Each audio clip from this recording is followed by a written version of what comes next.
Tonight we're stepping back into a time when sickness was everywhere, cures were questionable, and doctors were about as likely to harm you as help you.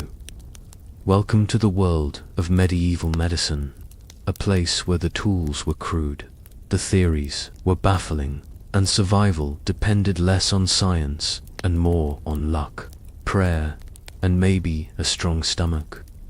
I'm the Candlelight Historian, and this is history as it was lived, unforgiving, unfiltered, and brutally real. Now, relax, settle in, and take a slow, deep breath. Let the day fall away as we ease into tonight's journey together. If you imagine medieval Europe, the first thing you notice is how different the concept of health was. For one thing, there was no germ theory. No one knew about bacteria or viruses. The very idea of invisible organisms making you sick would have seemed absurd. Instead, disease was often explained through imbalance, through spiritual punishment, or even through the alignment of stars. A cough wasn't seen as an infection but as a symptom of your body's fluids being out of harmony. Imagine waking up with a fever. Today, you might check your temperature, take some paracetamol, and rest. Back then, a doctor might lean over you, sniff the air, examine your urine, and solemnly declare that your phlegm had risen to dominate your blood.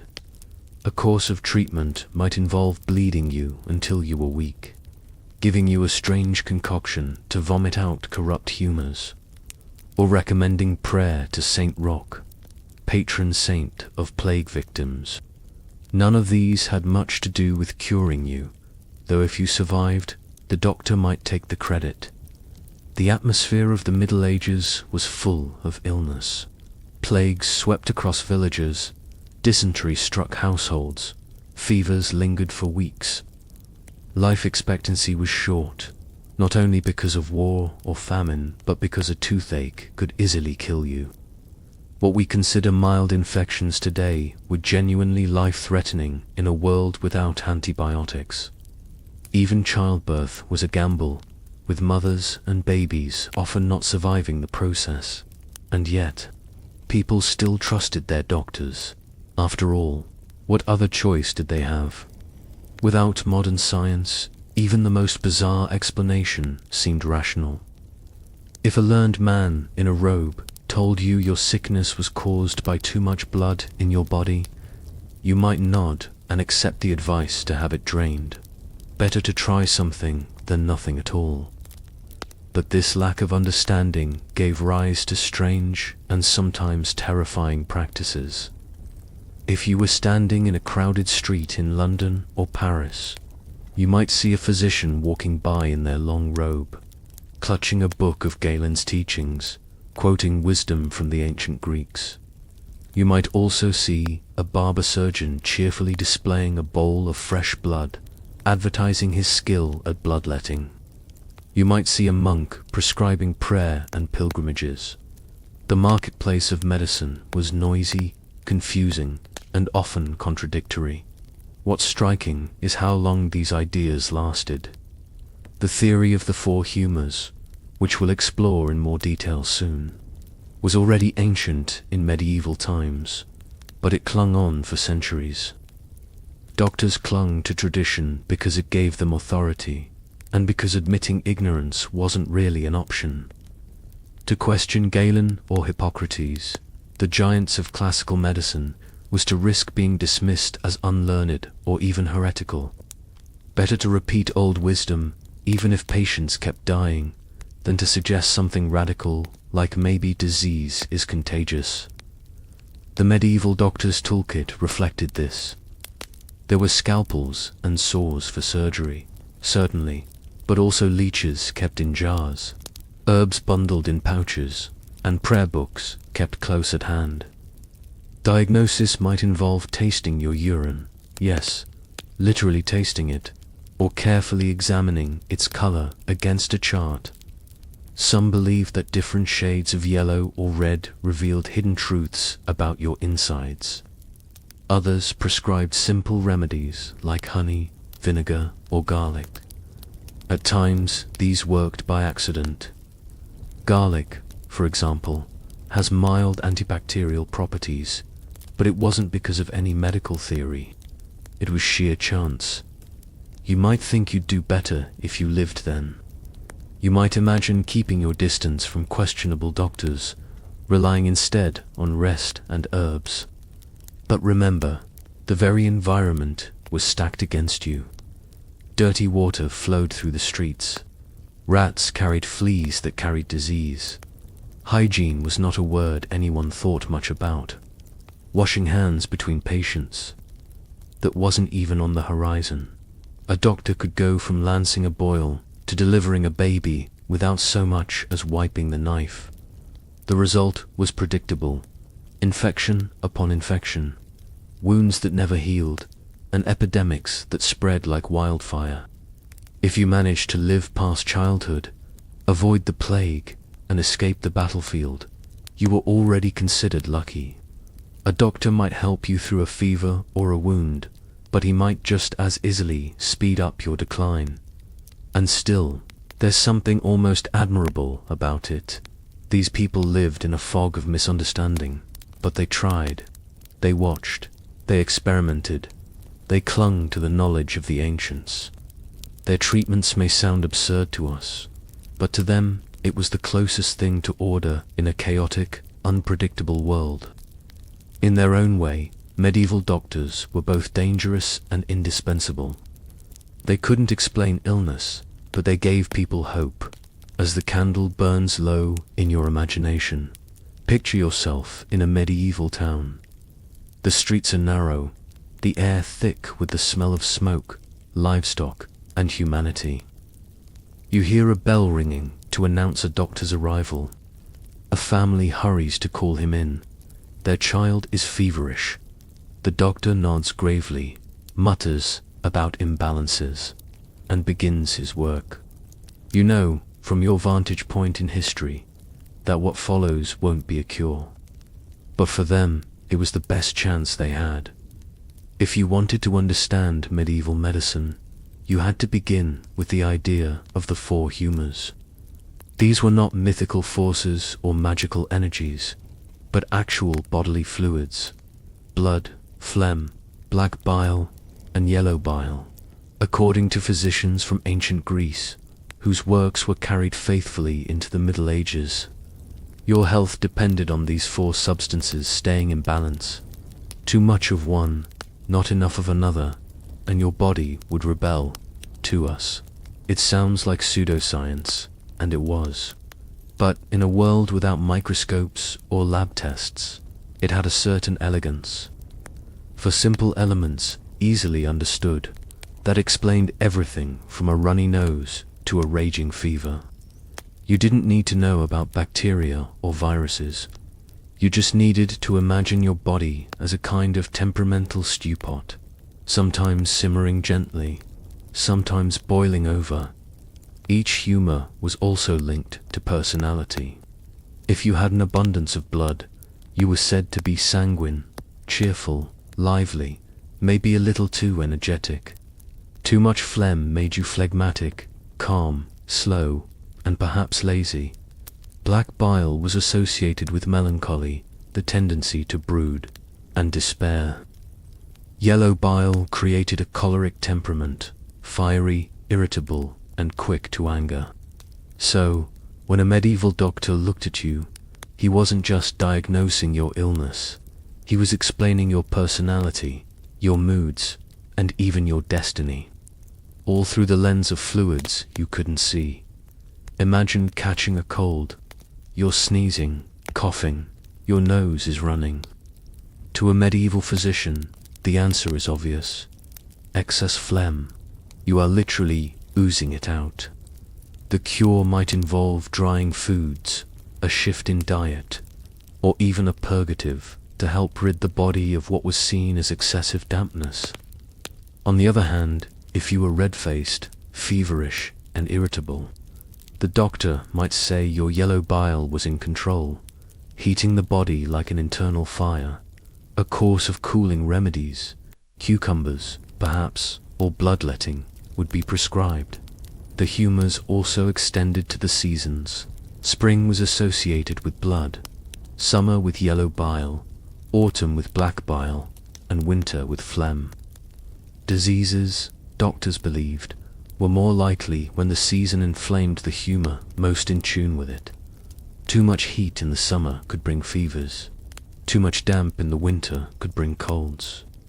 This worldview was neat, tidy, and utterly wrong, but it guided medical thought for more than 1,000 years.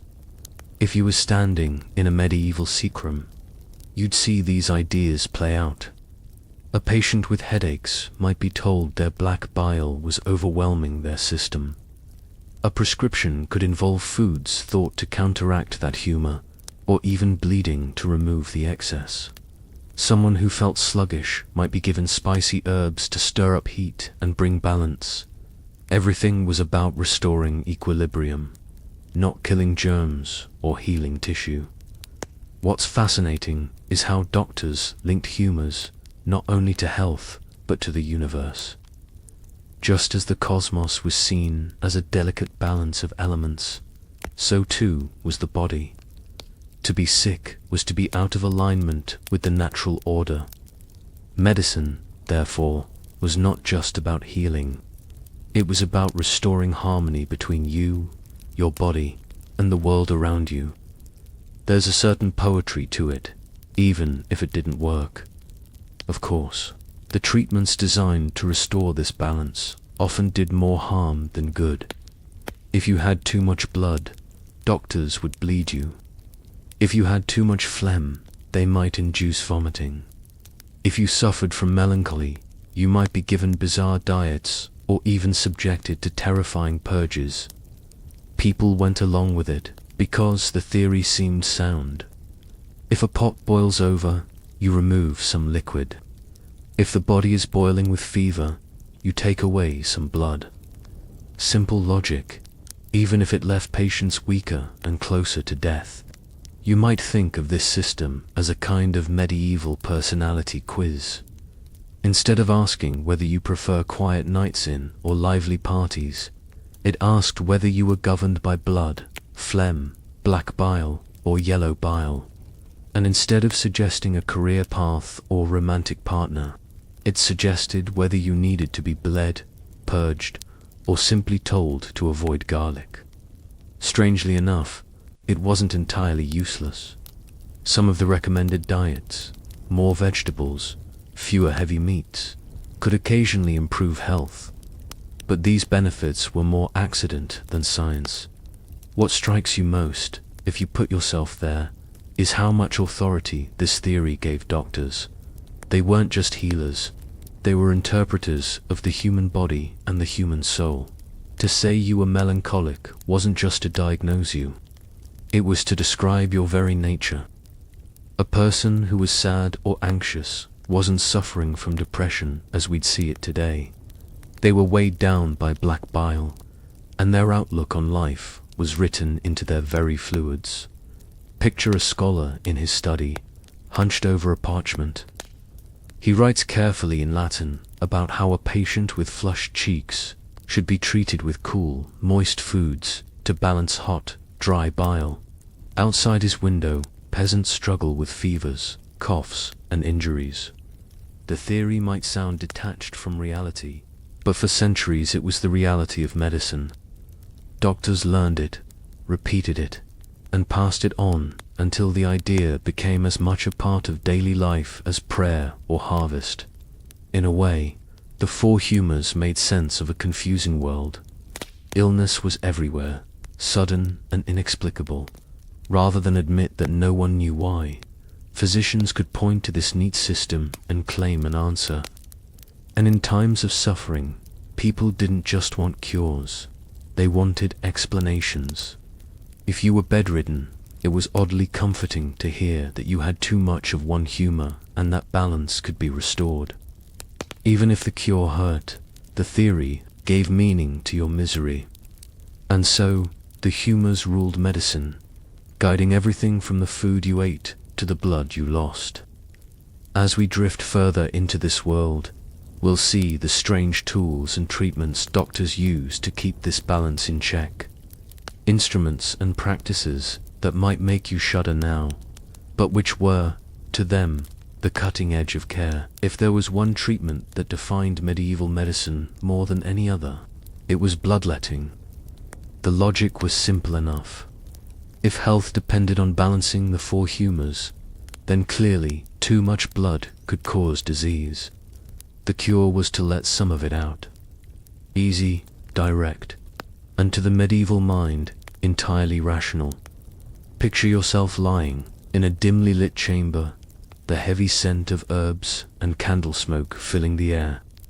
A physician leans over you with a steady hand and a small, sharp blade.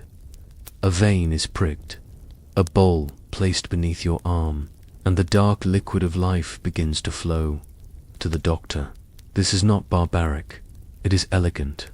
The imbalance is draining away, your body returning to harmony with each crimson drop.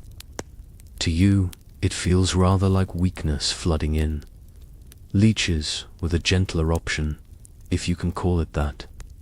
Kept in glass jars, they were applied to the skin where they would latch on and do their work. Patients were assured the leeches knew when to stop, as if the tiny creatures had medical degrees. In truth, they sucked until they were full, sometimes falling off, bloated and wriggling. Some people tolerated this with stoicism. Others found the sensation disturbing, to say the least. Imagine lying still while small, slippery mouths clung to your arm or your neck. The doctor nodding approvingly. The practice had deep roots. It wasn't invented in the Middle Ages. Ancient physicians had used it, and it persisted right through the Renaissance. In fact, bloodletting continued into the 19th century, long after more modern ideas were circulating. George Washington himself, suffering from a sore throat in 1799, was bled of nearly half his blood supply in a single day by well-meaning doctors. He died soon after, not surprisingly. The method lingered for centuries, supported by tradition rather than results. If you were to walk into a medieval town square, you might see evidence of it openly advertised. A barber surgeon's striped pole, for example, was thought to represent the blood and bandages of his trade. It was an invitation to sit in his chair, get a haircut, and perhaps have a vein opened if you were feeling unwell. One-stop shopping, a clean shave, a fresh trim, and a healthy bloodletting, all in one visit. Efficiency at its finest. Doctors didn't limit themselves to veins in the arm. Blood could be drawn from various parts of the body, depending on the illness. Headache. They might cut near the temple.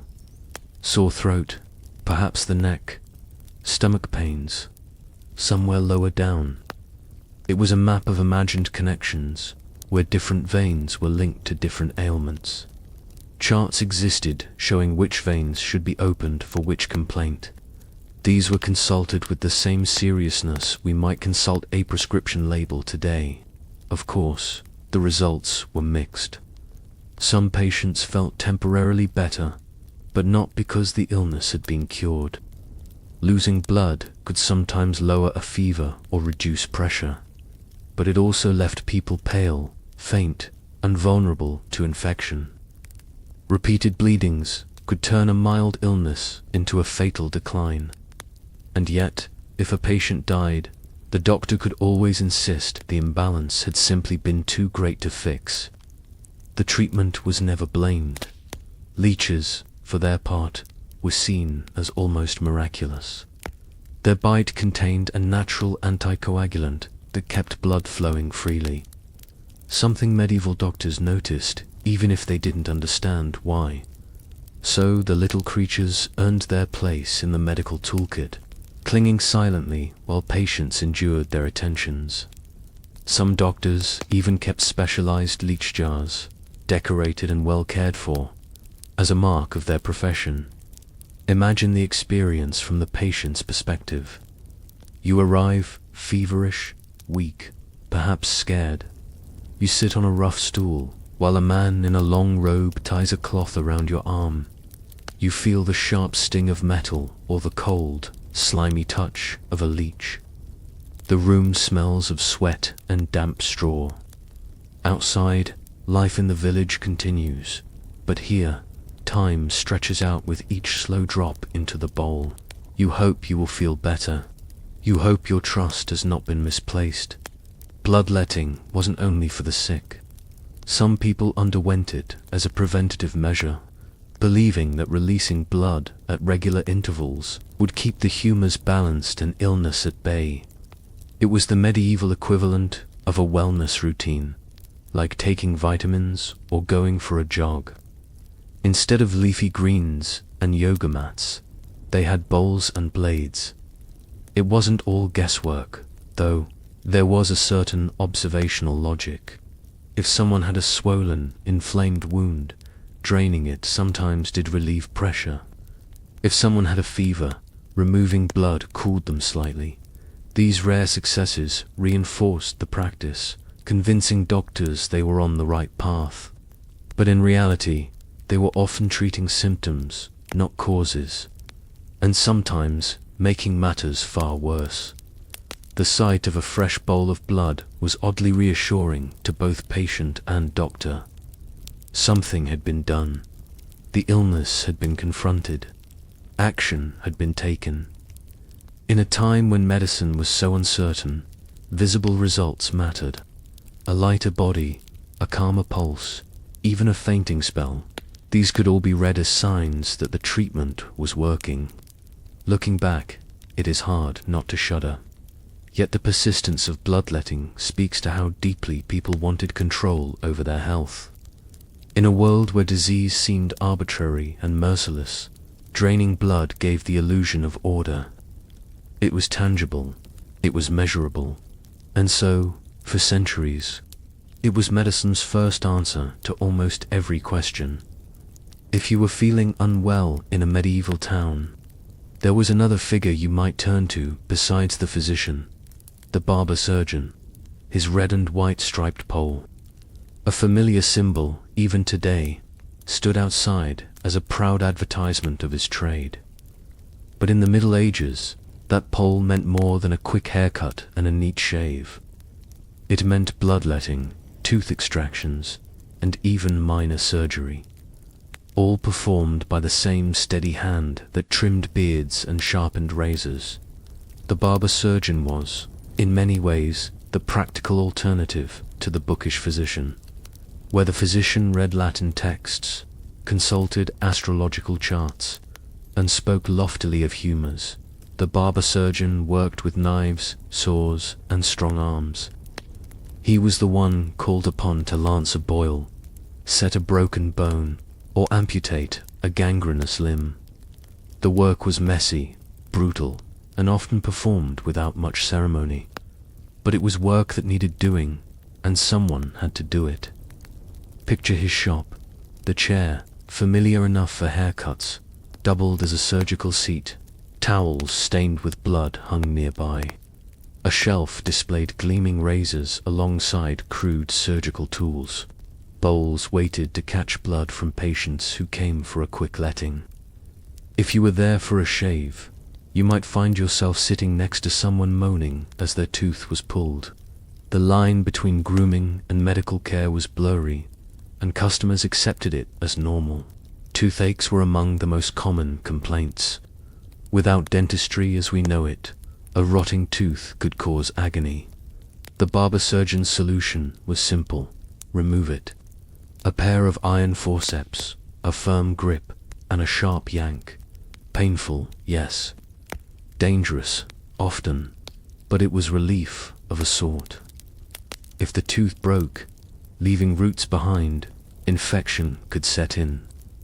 But many endured the risk, preferring a brutal extraction to the constant throbbing pain of decay. Broken bones were another challenge. If you fell from a cart, slipped on a wet street, or found yourself on the wrong end of a tavern brawl, you might limp into the barber surgeon's shop with an arm bent at the wrong angle. He would set it as best he could, sometimes with the aid of wooden splints and cloth bindings. Painkillers were few. You gritted your teeth, perhaps downed some ale, and held still while he pulled and pushed until the bone slid roughly back into place. Survival depended on how clean the wound was and how still you could remain while healing. And then there were amputations, when infections spread too far, when a wound turned black and the stench grew unbearable. Removing the limb was sometimes the only option. The barber surgeon's saw came out, sharp and quick. Assistants held the patient down while the blade bit through flesh and bone. There was no anesthesia, only speed. The faster it was done, the greater the chance of survival. Patients screamed, fainted, or bit through sticks to endure the ordeal. If they lived, it was often through sheer resilience. Despite the horror, barber surgeons were often respected. They provided immediate, tangible solutions. Where physicians might drone on about humors, barber surgeons acted. They didn't promise cures, but they could remove a festering tooth or stop an arm from rotting away. In a society where illness and injury were part of daily life that counted for a great deal, their dual role is what makes them so memorable. They were part craftsman, part healer, part barber. You could walk out with a fresh trim, a lighter head of hair, and a missing molar, all in the same visit. It sounds absurd now, but it was efficient in its own way. And the pole outside their shop, the red stripes were said to symbolize blood, the white stripes bandages. The pole itself may have represented the stick patients gripped while their veins were opened for bloodletting. A strange, grisly emblem that has somehow endured as a cheerful barber sign. If you imagine sitting in that chair, you'd hear the scrape of the razor against another man's chin, the clink of metal instruments, the muffled groans of someone enduring a tooth extraction. The smell of soap mixed with sweat and iron. The barber surgeon's hands moved quickly, practiced from repetition. He might have been rough, but he was efficient. And in a time when survival often depended on swift action, efficiency could save lives. It wasn't glamorous work, but it was necessary. The barber surgeon filled a gap that no one else could. Monks in monasteries prayed for the sick. Learned doctors lectured about humors. But when you needed something cut, stitched, or pulled right away, the barber surgeon was the man you sought. He was the handyman of the human body, working with blades in a world where pain was inevitable and survival uncertain. Step inside a medieval hospital, and you won't find rows of doctors with clipboards or the steady hum of machines. Instead, you enter what feels more like a monastery than a medical ward.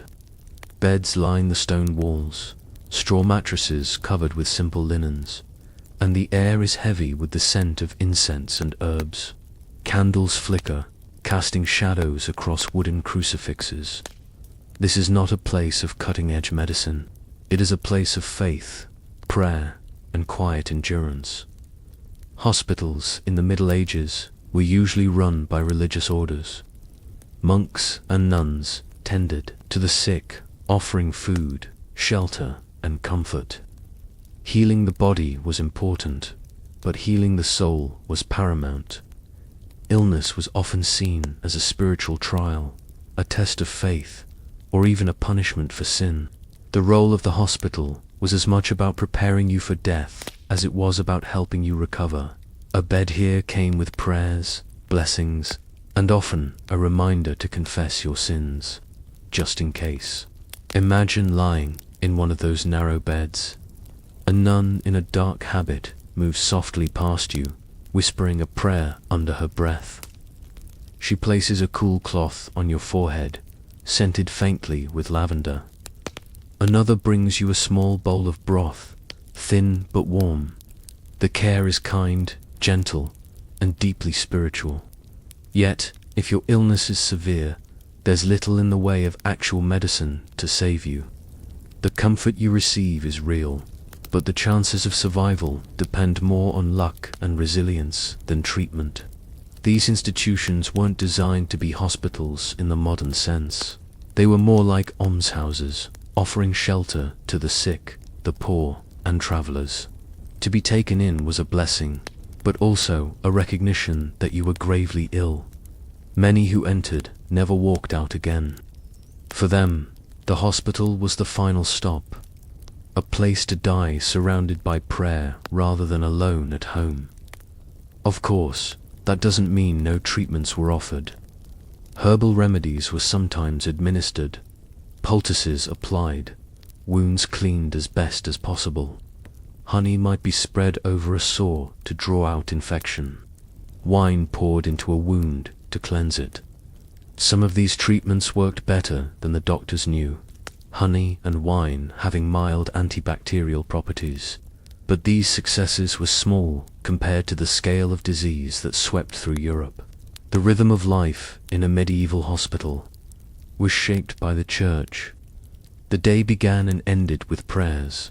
Psalms echoed through the halls. Caregivers believed that spiritual devotion was as important to recovery as any herb or ointment.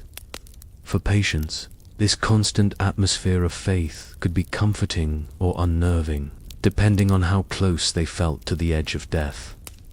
In times of plague, hospitals overflowed. Beds crammed into every corner, groaning patients side by side, the air thick with sickness. Nuns and monks worked tirelessly, though they often succumbed themselves. Their dedication was remarkable, but the result was often tragic. The very people caring for the sick became vectors of disease, passing it along without understanding how it spread. It's easy to imagine how overwhelming it must have been. Picture a dark stone hall filled with coughing, moaning, the shuffle of feet as attendants moved among the beds. Outside, carts rolled past carrying the dead. Inside, candles burned day and night, symbols of faith against the shadow of illness. A visitor might be struck by the mixture of devotion and despair, of hope and resignation. For all their limitations, these hospitals mattered deeply. They embodied compassion in an age of hardship. If you were poor, alone, and ill, they gave you food, shelter, and care. Even if they could not cure your sickness, they gave you dignity in your final days. And sometimes, just sometimes, a patient did recover, walking out of the hospital alive and grateful. Those rare survivals gave the institutions their reputation as places of healing. Even if their success rate was more divine than medical, there is something touching about this mixture of futility and faith. Medieval hospitals didn't save many lives, but they gave people comfort in an age of uncertainty. That was a kind of healing in itself. You might not have walked out cured, but you didn't face suffering alone. You were surrounded by prayer, by gentle hands, and by the belief that your illness had meaning, even if its cause remained a mystery. If you fell sick in the Middle Ages, your doctor might not just look at your body, he might look up at the sky. Astrology was not a sideshow curiosity. It was central to medicine. The belief ran deep that the stars and planets influenced everything on Earth, from the tides to your temperament to the aches in your bones. For a physician, consulting the heavens was as routine as checking a pulse. Picture the scene. A physician sits at his desk, quill in hand, parchment spread before him.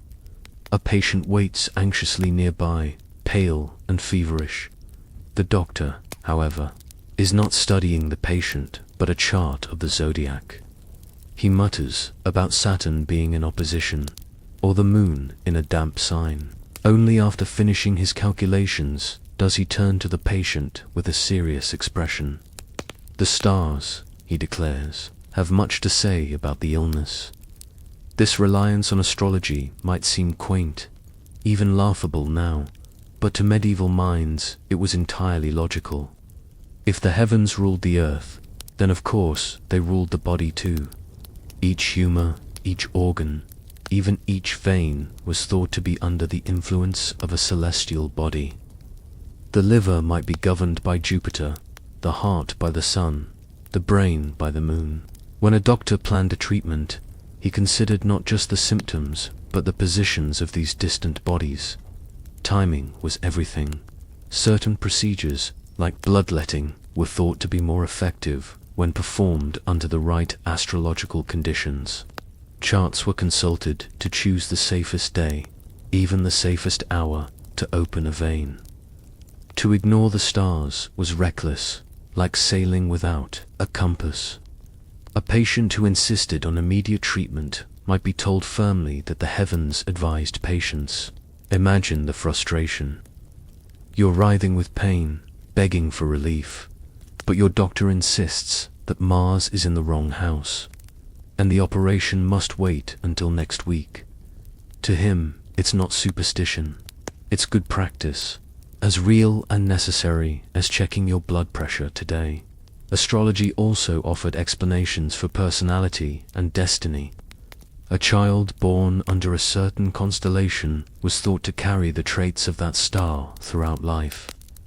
This idea blended seamlessly with the theory of humors.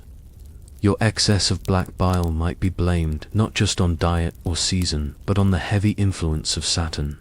If you were choleric and hot-tempered, perhaps Mars had stamped you at birth. Hospitals and universities even kept trained astrologers on staff. A serious medical faculty might boast that its professors could read the stars as easily as they read Galen. Charts were drawn, horoscopes cast, and treatments aligned with cosmic patterns. Some patients took comfort in this. After all, if the heavens dictated their illness, then perhaps the heavens also offered a cure. There were, of course, skeptics. Not everyone believed the stars held sway over fevers and coughs. Some argued that earthly causes, like food, water, or bad air, were more to blame. But astrology held such prestige that it endured for centuries, woven into the very fabric of medicine. If you were to walk through a medieval marketplace, you might see an astrologer's booth beside an apothecary's stall. Customers lined up not just for herbs, but for predictions. They wanted to know if their illness would pass, if their child would survive, if it was safe to travel. The answers came from the sky, interpreted by those who claimed to read its secrets. There's a certain comfort in this, even if it was misguided. The stars offered order in a chaotic world. They gave people a sense that illness wasn't random, but written in the heavens. To be sick was not just to be unlucky. It was to be caught in a cosmic rhythm, one that might be understood and even navigated with the right knowledge. If you close your eyes and imagine yourself there, you can see the flicker of candlelight over parchment, hear the scratch of quills as doctors mark down planetary alignments.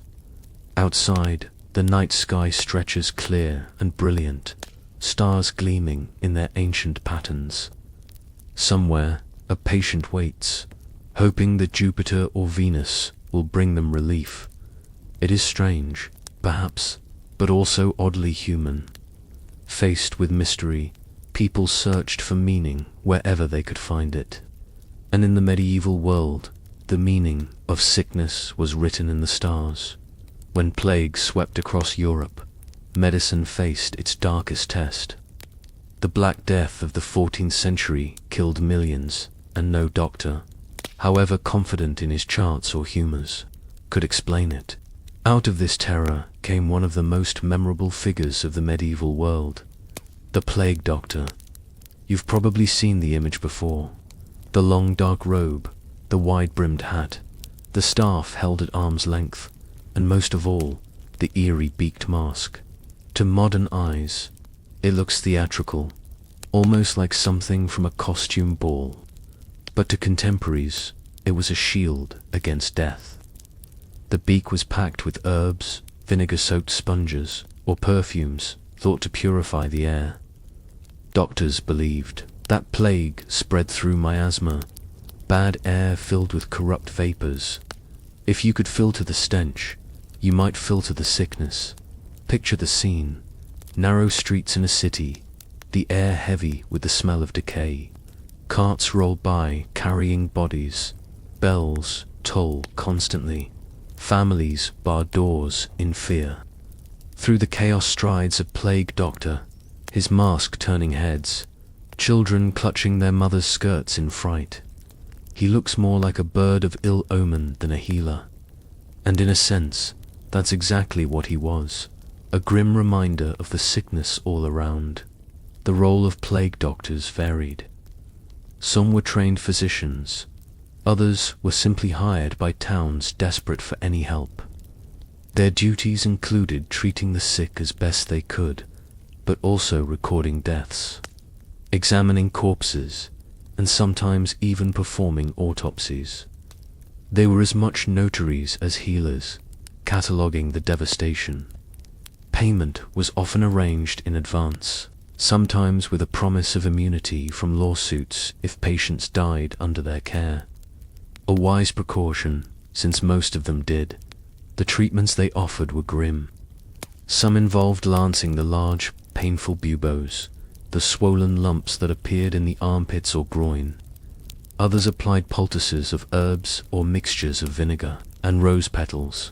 Patients might be encouraged to drink concoctions of crushed emeralds or powdered toads, depending on what was available. Quarantine was another measure, though rarely enforced consistently. People fled cities in panic, spreading the plague further as they went. For the plague doctor, survival was as much a matter of chance as skill. The heavy waxed cloak and mask may have offered some protection, not from miasma but from fleas and droplets. In an accidental way, their costume worked better than their theories. Still, many plague doctors died in the line of duty, martyrs of a kind to medicine's helplessness. Imagine standing in your home, hearing the knock on the door. You open it to find the figure in black, the beaked mask staring back. He enters, silently, examines the sick with gloved hands, scribbles notes with a feather quill. His presence is both terrifying and reassuring. Someone has come to help, though you know deep down that help is nearly impossible. The plague left scars not only on bodies, but on societies. Entire villages were wiped out, monasteries emptied, cities hollowed. In the aftermath, people looked to doctors, priests, and astrologers for explanations. Some blamed the stars, others blamed sin, others blamed outsiders. But the plague doctor, strange as he looked, became the enduring symbol, a figure walking calmly through chaos, trying, however futilely, to restore order. Today, that mask still lingers in our imagination, appearing in art, theater, and even festivals. It is both grotesque and fascinating, a reminder of how people once fought an invisible enemy with tools that were more symbolic than practical. To wear that mask was to say, I will face death, even if I cannot stop it. Not every medieval remedy involved knives, saws, or masks that looked like birds of doom. Much of daily medical practice leaned on herbs, charms, and folk wisdom passed down through generations. If you lived in a small village, chances are you never saw a physician in long robes or a plague doctor in his beak. Instead, you turned to the local healer, the wise woman, or even your own family's cupboard of dried plants and homebrewed potions. The medieval world was alive with herbal knowledge. Plants were everywhere, and people paid close attention to which ones soothed pain, eased stomach troubles, or stopped bleeding. Chamomile might be brewed for calming nerves. Sage could be steeped to help with sore throats. Garlic, a favorite, was mashed and mixed into all sorts of concoctions, believed to ward off infection and evil alike. Willow bark, which contains a form of salicylic acid, a precursor to aspirin, was chewed to dull headaches and fevers. These remedies worked often enough to keep the traditions alive, but alongside the useful herbs came stranger prescriptions. Powdered toad bones might be slipped into a drink.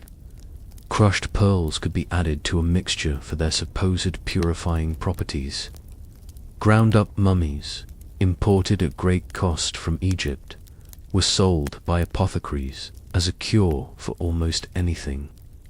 Yes, actual mummified remains were consumed as medicine. It sounds shocking now, but at the time it was marketed as exotic and powerful. Charms and amulets were common too. A small bag of herbs tied around the neck, a cross worn close to the skin, or a stone believed to have healing energy. Illness was not just physical, it was spiritual, it was cosmic, it was mysterious. People wore talismans to keep sickness at bay, to protect against curses, or simply to feel safer in a dangerous world. Some carried charms inscribed with prayers or the names of saints, hoping divine words could shield them better than any doctor's blade. Picture a sick room lit by a single candle. The patient lies restless on a straw bed. A healer kneels beside them, murmuring softly, placing a poultice of herbs on the chest, and tying a charm at the wrist.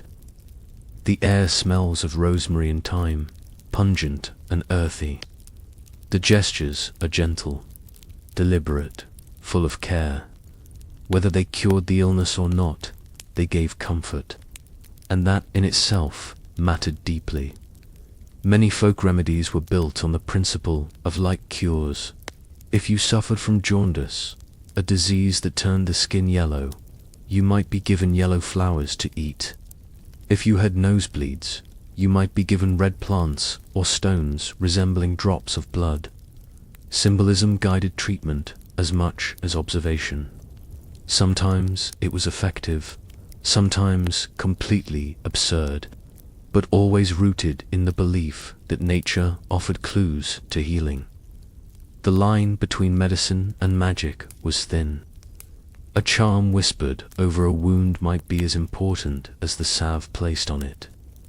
Healers invoked saints, uttered prayers, and blended ritual with remedy. To a medieval mind, there was no sharp divide between the physical and the spiritual. Healing was a tapestry woven of both.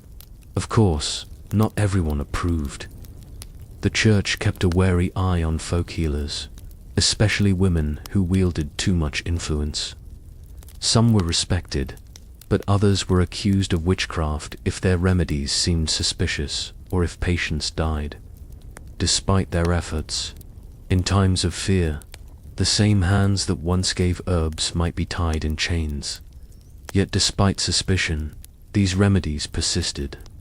They were practical, accessible, and often the only option for common people. Physicians trained at universities were rare and expensive. Barber surgeons could be rough and dangerous. But a neighbor who knew which plants grew in the hedgerows, she was always nearby, ready with advice, a jar of ointment, or a whispered charm. You might wonder if you would have fared better under such care. Perhaps, if you had a mild ailment, an herbal tea might soothe you as well then as it would now. But if you faced plague, smallpox, or deep infection, no herb could save you. Still, there's something human and hopeful in those little bundles of thyme and rosemary, those charms stitched into pouches, those whispered prayers over the sick. They may not have cured disease, but they eased fear. And that in itself was healing, for all the charms and herbs of everyday healing. There came moments when knives were unavoidable, when an arm turned black with infection, when a wound refused to close, when pain became unbearable. Surgery was the grim final option. And in the medieval world, surgery meant something very different from what you might imagine today. First, forget anesthesia. There was no chloroform, no ether, no friendly mask lowering over your face to send you into unconsciousness. At best, a patient might be given a strong drink of wine or ale to dull the senses. Sometimes opium was available, or a concoction of henbane, hemlock, or mandrake root. But these carried their own dangers.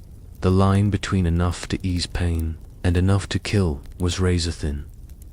Most of the time, the only anesthetic was courage. Imagine lying on a rough wooden table. A handful of assistants grip your shoulders and legs, bracing themselves for your inevitable struggle. The surgeon sharpens his blade quickly, the scrape of metal on stone filling the air. You clench your teeth, perhaps biting down on leather or wood. There is no countdown, no gentle reassurance. The cut is made swiftly, and the work begins. Speed was everything. A surgeon who hesitated risked not only more suffering, but more blood loss. A good one was valued for his quick hands and steady nerves. Amputations were brutal, but could be life-saving if gangrene threatened to spread. The saw rasped through bone while patients screamed, fainted, or went limp. When it was done, the wound was cauterized with a hot iron, the smell of burning flesh filling the room. Horrifying, yes, but it might just keep infection from taking hold. Other procedures were equally harrowing. Abscesses were lanced with sharp knives. Kidney stones were removed by cutting through the perineum, a procedure as excruciating as it sounds. Cataracts were treated by a method called couching, where a needle was inserted into the eye to push the cloudy lens out of the way. Vision was rarely improved, and blindness often followed. Yet these were considered bold attempts at healing, and the patients who survived sometimes spoke of miraculous recoveries. Infection was the constant enemy. There were no antibiotics, no antiseptic methods, no sterile environments. Surgeons used the same tools again and again, wiping them on cloth or rinsing them with water at best. The idea that invisible agents cause disease had not yet dawned. If a patient developed a fever after surgery, it was seen as the natural course of illness, not the result of contaminated instruments. Yet, in their own way, medieval surgeons were resourceful. They stitched wounds with linen thread, bandaged injuries with clean cloth, and used honey or wine to cleanse. Honey, as it happens, has antibacterial properties, so some patients genuinely benefited. Wounds that might otherwise festered sometimes healed against the odds, giving surgeons a reputation for skill they may not have fully earned. If you picture yourself in such a situation, the terror is easy to imagine. A fall, an accident, a festering wound, and suddenly you are carried to a surgeon's table. The air is thick with the smell of sweat, iron, and straw. The assistants hold you down, the blade gleams in the dim light, and you know pain is coming. Your only hope is that the man holding the knife is fast, steady, and practiced. Luck, once again, would be your strongest medicine. And yet, people did survive. Bones healed, wounds closed, lives were saved. Surgery was dangerous, but sometimes it worked. In a world where death was never far away, even the slimmest chance was worth grasping. For all its horror, medieval surgery represented determination, the willingness to cut, to risk, to try, even when the odds were poor. It's easy to recoil at the thought of it now, but if you strip away the fear, you see something strangely familiar. The same impulse that drives surgeons today, the need to fix, to repair, to preserve life, was present then, too. The tools were crude, the understanding flawed, but the intent was recognizably human. Faced with suffering, they reached for the knife. Step into an apothecary's shop in a medieval town, and you'd be greeted with a scene both fascinating and bewildering. Shelves lined the walls, stacked with jars, bottles, and bundles of dried herbs. The air was thick with the mingled scents of cinnamon, sage, and something far less identifiable. Behind the counter stood the apothecary himself, part pharmacist, part alchemist, and part salesman. His job was to mix, measure, and dispense remedies for every ailment you could imagine, or at least pretend to. The apothecary's world was one of mystery. Powders in small glass vials gleamed like treasure. Concoctions of strange color and consistency filled ceramic jars. Bundles of dried plants dangled from beams, their leaves crumbling and aromatic.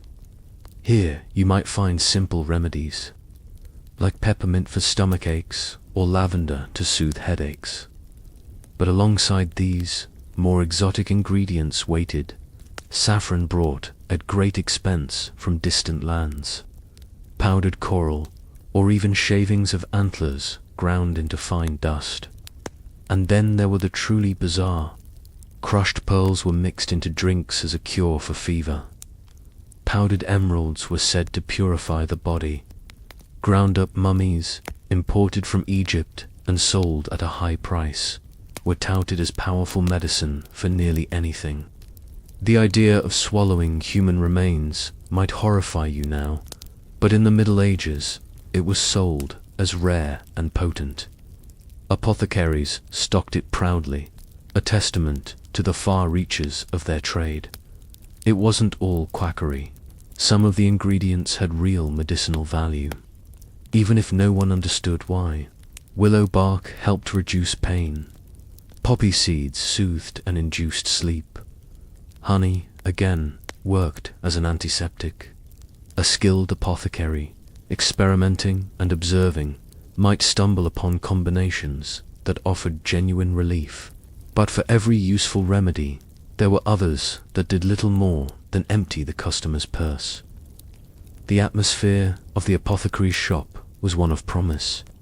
Patients entered clutching lists from physicians, written in Latin that most couldn't read. The apothecary would nod solemnly, measure powders with brass scales, and stir liquids in heavy mortar bowls. He might mutter a prayer or an incantation as he worked, blending science, superstition, and salesmanship in equal measure. The customer, watching anxiously, would leave with a small pouch of powder or a vial of potion, convinced they carried healing home in their hands. Imagine being there, leaning against the counter, listening as he explains the virtues of dried mandrake root, said to scream when pulled from the earth.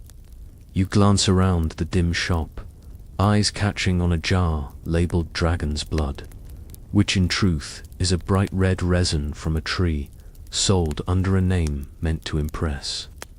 Somewhere nearby, a pestle grinds steadily against stone, filling the air with the earthy smell of dried roots. The apothecary looks at you with a knowing smile, as if he alone holds the secrets of health and life. Some apothecaries pushed boundaries, dabbling in alchemy. They searched for the philosopher's stone, believing it could turn base metals into gold and perhaps even grant eternal life.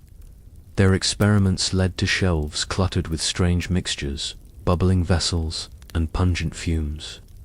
While they rarely succeeded in their loftiest goals, their tinkering sometimes produced new substances, new mixtures, and a reputation for both genius and danger. It's worth noting that apothecaries were often more trusted than physicians. They dealt directly with the public, charged less, and provided tangible goods. While a doctor might examine you, deliver a lecture on humors, and walk away with a fee, the apothecary handed you something you could swallow, spread, or sniff. In a world hungry for results, that counted. Of course, results were mixed. Some patients felt relief. Others grew worse, poisoned by overdoses of mercury or arsenic, both of which were common ingredients in the apothecary's stock. And yet, the mystique endured. bottles filled with colored liquids looked magical. Powders that sparkled faintly in the candlelight seemed powerful. To hold such a remedy in your hands was to hold hope, and hope was worth the price. If you step back and look at it, the apothecary's shop was a symbol of the age, half observation, half superstition, wrapped in the promise of knowledge.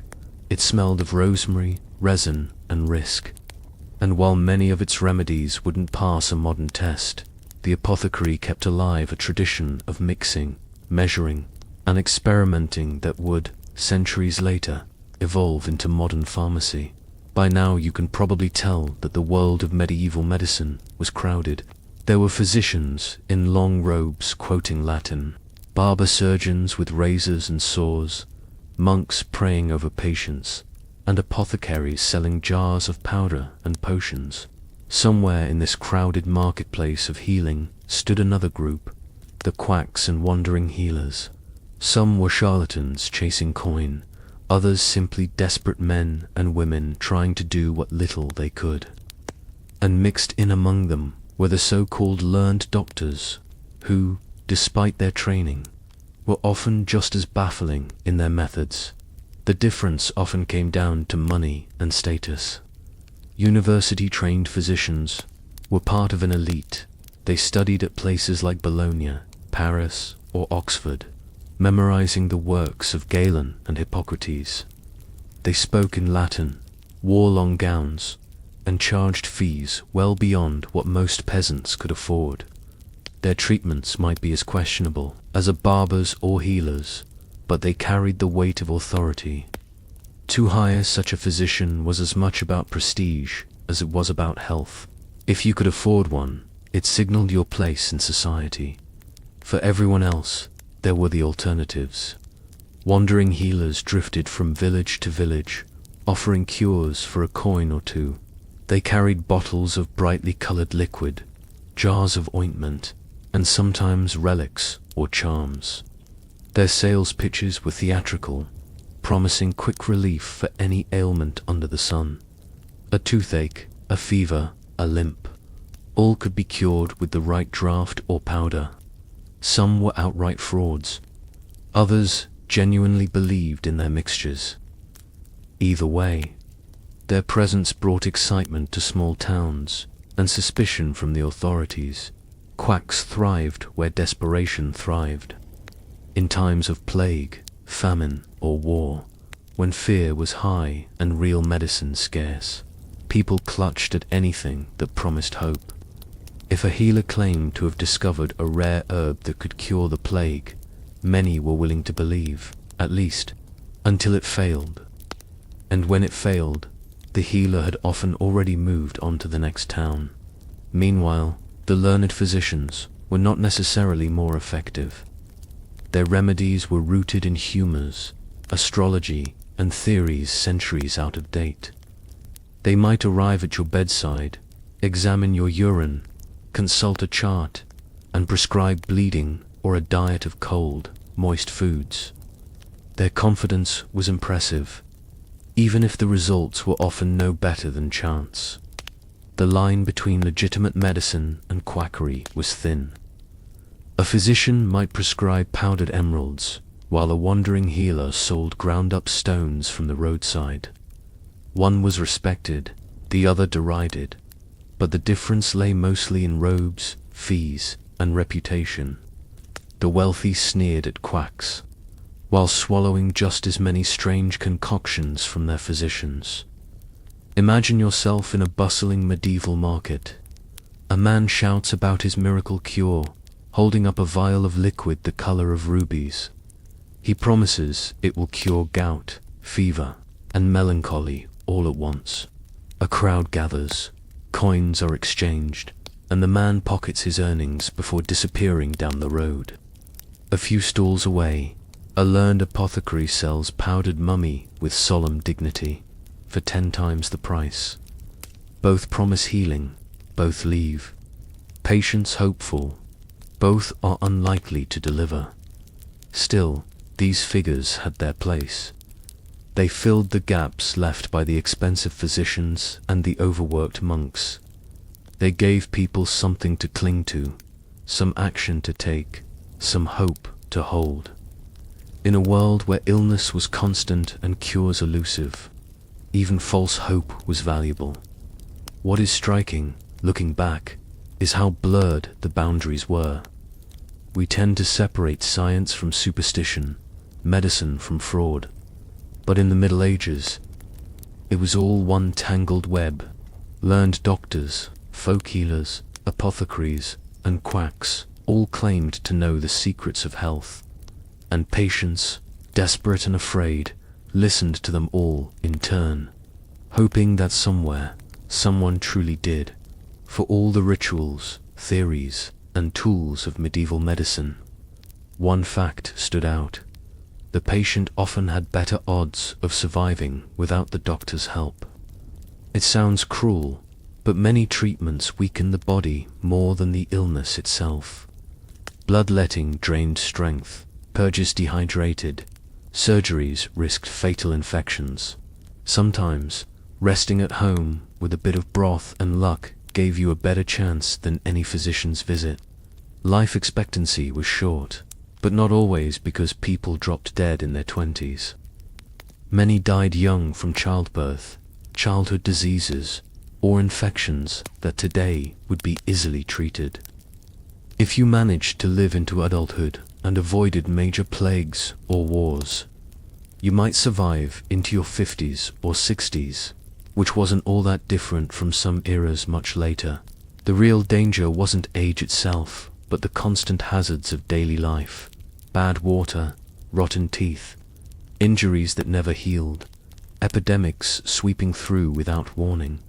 Doctors were rarely blamed when patients died. Illness was seen as God's will, or as a punishment for sin, or as fate written in the stars.